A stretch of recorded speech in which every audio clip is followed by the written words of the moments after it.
하나님 말씀은 시편 129편입니다. 시편 129편 1절에서 8절까지 교독하고 마지막 절은 같이 읽도록 하겠습니다. 다 찾으신 줄 알고 제가 1절을 먼저 읽겠습니다. 898페이지, 899페이지 시편 129편 1절입니다. 이스라엘은 이제 말하기를 그들이 내가 어릴 때부터 여러 번 나를 괴롭혔도다. 그들이 내가 어릴 때부터 여러 번 나를 괴롭혔으나 나를 이기지 못하였도다. 밭 가는 자들이 내 등을 갈아 그 고랑을 길게 지었도다. 여호와께서는 의로우사 악인들의 줄을 끊으셨도다. 무릇 시온을 미워하는 자들은 수치를 당하여 물러갈지어다. 그들은 지붕의 풀과 같을지어다. 그것은 자라기 전에 마르는 것이라. 이런 것은 베는 자의 손과 묶는 자의 품에 차지 아니하나니 지나가는 자들도 여호와의 복이 너희에게 있을지어다 하거나 우리가 여호와의 이름으로 너희에게 축복한다 하지 아니하느니라. 아멘. 오늘은 성전에 올라가는 노래 가운데 시편 129편 본문으로 등의 고랑과 지붕의 풀이란 제목으로 말씀을 전가하도록 하겠습니다. 오늘 이야기 속에는 아주 특이한 비유가 두 가지 나옵니다. 바로 제목 3은 등의 고랑과 지붕의 풀이 그것입니다. 먼저 등의 고랑은 고난과 핍박을 상징합니다. 자, 오늘 본문 1절을 한번 볼까요? 이스라엘은 이제 말하기를 그들이 내가 어릴 때부터 여러 번 나를 괴롭혔도다. 어릴 때부터 여러 번 나를 괴롭혔도다. 빈번하게 횟수도 많거니와 그 정도도 굉장히 심해서 얼마나 괴롭혔으면 밭 가는 자들이 땅을 파가지고 고랑을 내잖아요. 그것처럼 마치 땅을 파듯 내 등에 깊은 고랑을 내놓은 것 같다라고 표현하고 있습니다. 그렇다면 이렇게 빈번하게 괴롭히고 등에 고랑이 생기는 듯한 느낌을 가질 정도로 그렇게 괴롭혔던 그들은 도대체 누구일까요? 누가 그렇게 괴롭혔습니까? 역사적인 배경이 있습니다. 물론 많은 이들이 이 아수르가 이스라엘을 침략했을 때를 배경으로 한다고 봅니다. 정확한 100% 확실한 답은 아닙니다. 다른 이설도 존재합니다. 그러나 아수르일 수도 있고 아니면 그 옛적 이스라엘 괴롭히던 애굽이야말로 얼마나 오랫동안 얼마나 자주 얼마나 깊이 이스라엘을 괴롭혔습니까? 애굽을 염두에 둔 표현인지도 모릅니다. 하지만 구체적으로 그들이 누구인지 딱 찍어서 적지 않은 데 이유가 있습니다. 이 그들은 애굽도 되고 물론 아수르도 되고 다음에 바벨론도 되겠지만은 사탄 마귀도 되고 내 안의 적들도 해당할 수 있습니다. 여기에 그들은 누구나 해당합니다. 나를 힘들게 하고 괴롭히는 존재들.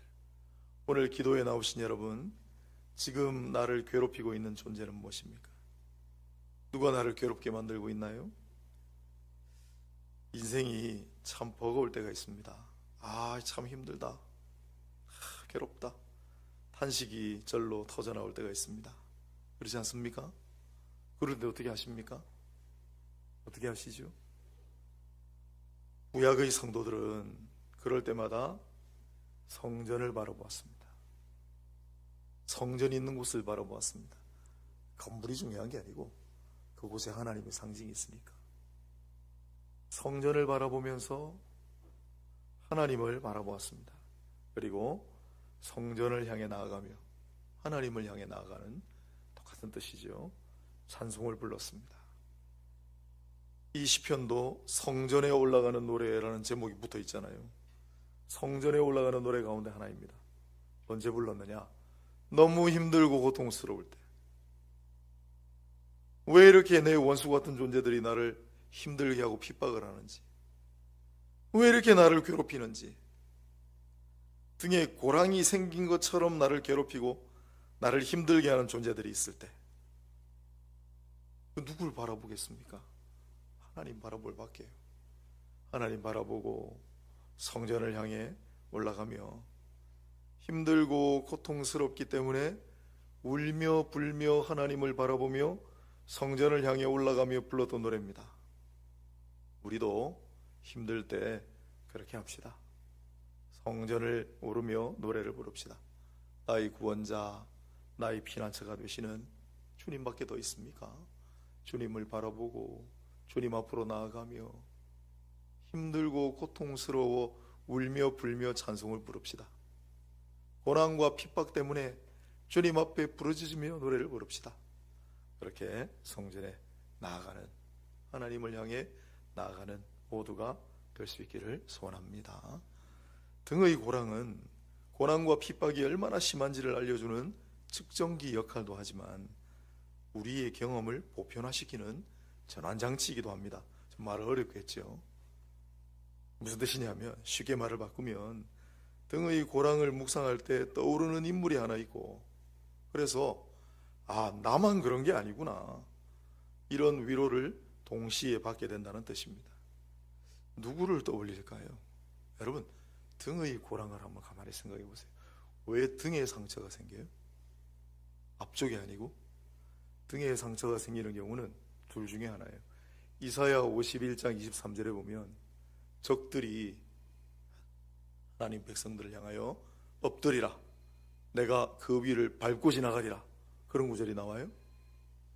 등에 고랑 같은 상처가 생기는 경우는 엎드리게 해놓고 그 위를 밟고 지나가기 때문에 그래요. 또 한 가지는 내 등 뒤에서 칼을 꽂기 때문에 상처가 생기는 거예요. 내 등 뒤에서 칼로 내 등을 긋기 때문에 등에 고랑 같은 상처가 생기는 거예요. 둘 중에 하나밖에 없잖아요. 배신을 당하고 정말 믿었던 친구가 내 등에 칼을 꽂고 뭐 그런 거예요. 그래서 이 등의 고랑이라고 하는 이 말은 참 특이한 체험 같은데, 나만 겪는 것 같은데 그렇지 않다는 거예요. 누군가 한 인물을 떠오르게 되고 그 분이 그렇게 겪었기 때문에 나만 겪는 고난이 아니구나, 위로를 받게 된다는 뜻인데, 그는 누굴까요? 이사야 50장 6절에 이런 구절이 있습니다. 나를 때리는 자들에게 내 등을 맡기며 나의 수염을 뽑는 자들에게 나의 뺨을 맡기며 모욕과 침뱉음을 당하여도 내 얼굴을 가리지 아니하였느니라. 고난받는 종의 노래가 네 편인데 그 중에 세 번째 노래고, 이런 뜻입니다. 너는 등에 상처가 났냐? 나는 등에 상처뿐만 아니라 뺨도 맞고 얼굴에도 상처가 생기고 침뱉음도 당했어. 누구의 음성입니까? 예수님의 음성입니다. 예수님의 음성입니다. 예수님은 십자가에 못 박히시기 전에 채찍에 맞았어. 누구의 채찍입니까? 동족의 채찍입니다. 누구보다도 율법과 선지자를 통해 메시아가 오실 것을 민감하게 알아야 할 제사장들이 사주한 자들의 채찍에 맞으셨습니다. 그래서 등에 깊은 채찍 자국이 패이고 말았습니다. 등에 고랑 같은 상처가 생긴 거죠. 그 우리 주님이세요. 우리의 등에 고랑 같은 상처가 생겼을 때, 나를 괴롭히는 이들이, 나의 원수들이 하여튼 무언가 해서 내 등에 고랑 같은 그런 아픔이 있을 때 우린 주님을 생각합니다.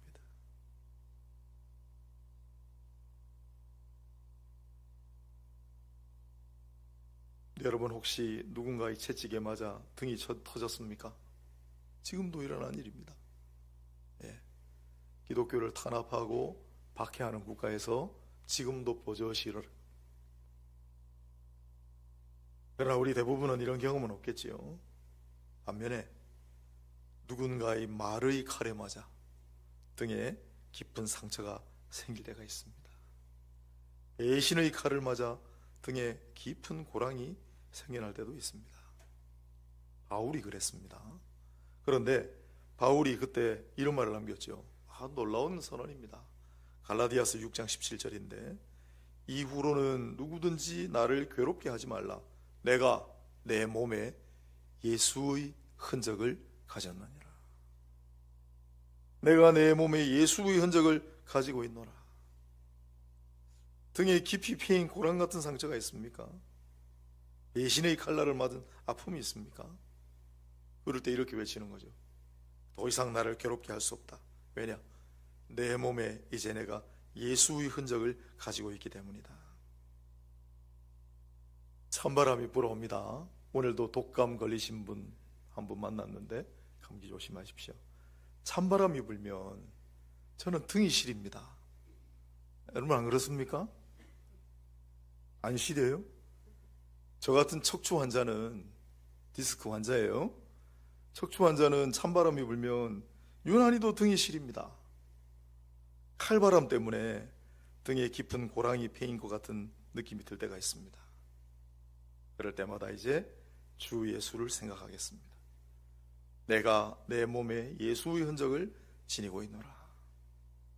갈라디아서 6장 17절 이어지는 18절에 뭐라고 기록해 놓은 줄 아십니까? 이제 주 예수 그리스도의 은혜가 심령에 흐르고 넘칠지어다.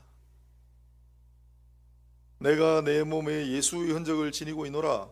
따라서 이제 우리 주 예수 그리스도의 은혜가 그 고랑에 가득 차고 흐르며 넘칠지어다.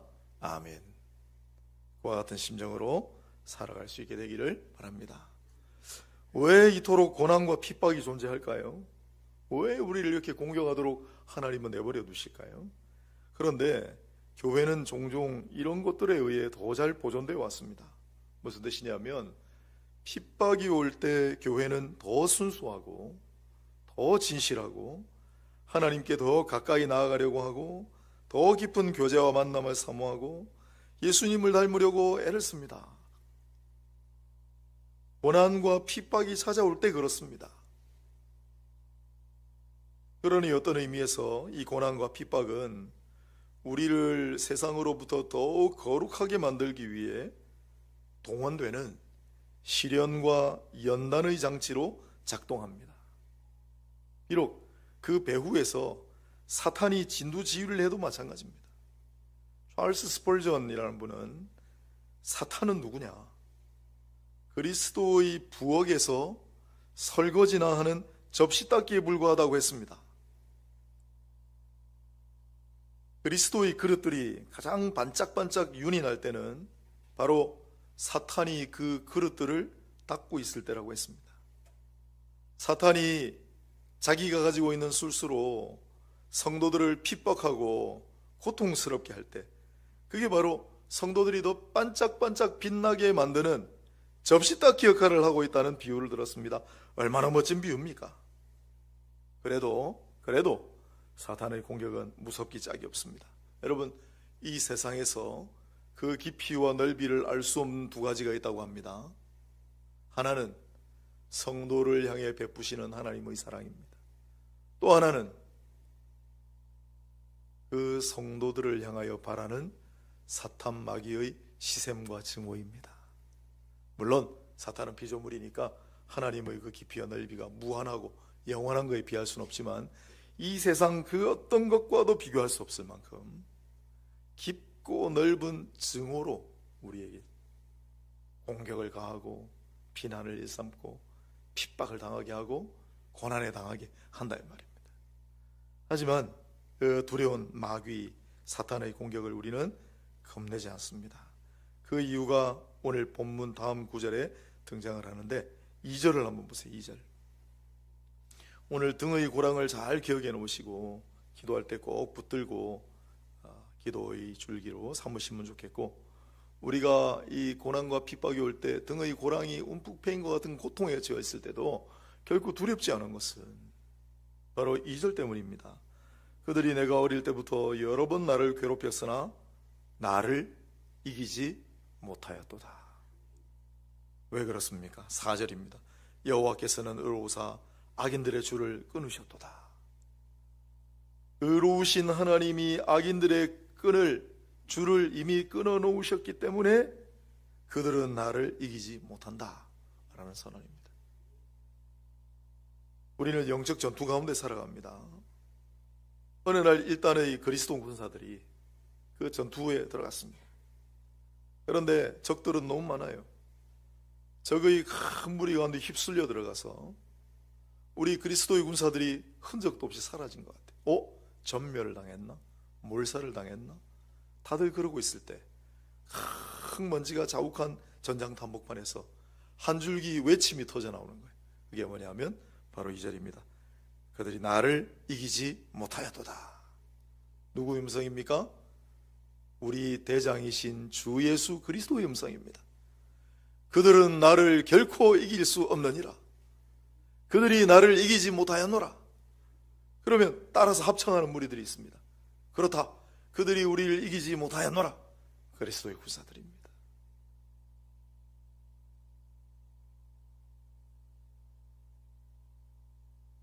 온통 연기와 어둠 속으로 사라져버려 이제는 패배하지 않았나? 이제는 모두 소멸되었나 보다 걱정이 들 때 멀리서 울려 퍼지는 소리가 있습니다. 그들이 나를 이기지 못하였도다. 우리 대장 예수님의 승리의 선포입니다. 너희가 세상에서는 환난을 당하나 담대하라. 내가 세상을 이겼노라. 그들이 나를 이기지 못하였도다. 예수님의 승리의 선포인 동시에 그분의 사람들이 살아남은 예수를 좇는 그분의 사람들이 외치는 승리의 찬가입니다. 그들이 나를 이기지 못하였도다. 여호와께서 악인의 줄을 끊으셨도다. 그렇게 해서 패퇴한 적들을 오늘 이 시편은 지붕의 풀이라고 비유하고 있습니다. 지붕의 풀은 어떤 존재인가? 수치를 당하고 물러갈 것이고 6절 뒤에 보면 자라기 전에 마르는 것이다 그랬습니다. 이사야 선지자가 적들을 향해 외치던 말들과 거의 같습니다. 그때 이사야의 적은 아수르였죠. 이런 구절이 있습니다. 이제 내가 이루어, 여기서 내가 이루어는 하나님이시고 내가 견고한 성읍들을 헐어 돌무더기가 되게 하였느니라. 여기서 뇌는 하나님이 맡기신 사람들, 하나님의 백성들, 하나님의 군사들입니다. 그 말 뜻을 알고 다시 들어보면 이제 내가 이루어 네가 견고한 성읍들을 헐어 돌무더기가 되게 하였느니라. 그러므로 그 주민들이 힘이 약하여 놀라며 수치를 당하여 들의 풀같이 푸른 나물같이 지붕의 풀같이 자라지 못한 곡초같이 되었느니라. 열왕기하 19장 26절, 이사야 37장 27절에 두 번 나오는 이사야와 히스기야 시대 하나님 주신 말씀입니다. 그들은 지붕의 풀과 같다. 채 자라지 못한 곡초와 같다. 푸른 나물과 같고 그냥 들의 풀과 같다. 아무리 햇빛이 비추이고 비바람이 적당하게 내려도 지붕의 풀은 알차게 자라지 않습니다. 반면에 우리는 지금은 비록 힘들고 고통스러워도 풍성한 빛과 산들 바람과 황금 이슬이 내리는 벌판 가운데 우리는 자라 결국은 무성하게 열매를 맺는 알곡과 같을 것입니다. 잠시 흔들릴지언정 우리는 결코 꺾이지 않는 갈대와 같습니다. 불이 붙어도 결코 소멸되지 아니하는 떨기나무와 같은 존재들이 바로 우리들입니다. 그래서 우리는 기필코 살아남을 것입니다.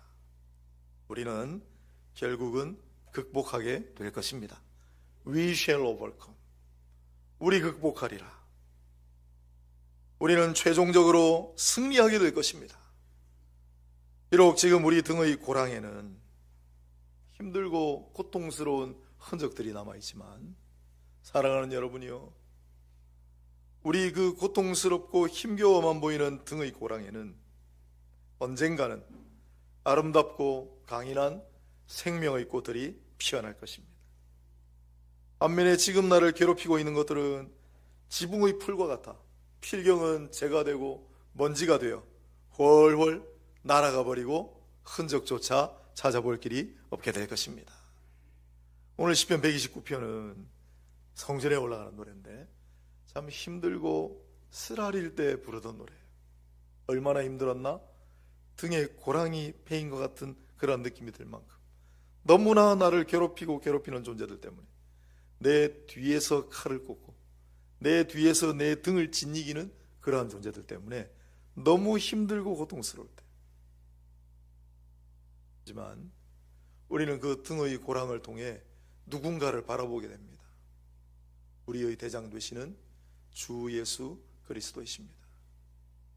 등의 고랑을 이야기하면서 이사야의 예언을 남겼고, 바로 이 등의 고랑을 짊어지고 갈 자가 등장할 것이다. 고난받는 종이 우리 주님이세요. 실제로 이 땅에 오셨을 때 등에 깊은 채찍 제국을 남기셨습니다. 여러분, 주님께서 그 채찍에 맞아 등이 터질 때 누가 이 등의 고랑을 생각해냈을까요? 내 등을 누군가에게 맡기며 까지는 인용을 했을 텐데, 이 등의 고랑을 누가 떠올렸겠습니까? 우리는 찬바람이 불어서 저같이 이제 등이 시릴 때도 주님을 묵상하겠습니다. 우리의 등에 아픔이 있을 때 주님 묵상하겠습니다. 등이 꺾일 때 주님 묵상하겠습니다. 우리 주님, 너만 겪는 고통이 아니야.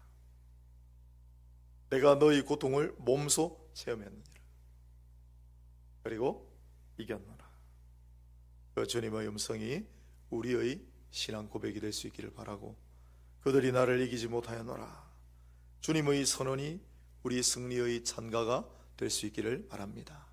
그래서 살아남고 견디며 생존하고 견뎌내어서 이기고 최종적으로 승리하는 저와 여러분 다 되시기를 주의 이름으로 축복하고 축원합니다. 한번 기도하겠습니다. 하나님, 오늘 등의 고랑과 지붕의 풀이라는 제목으로 말씀을 함께 했습니다.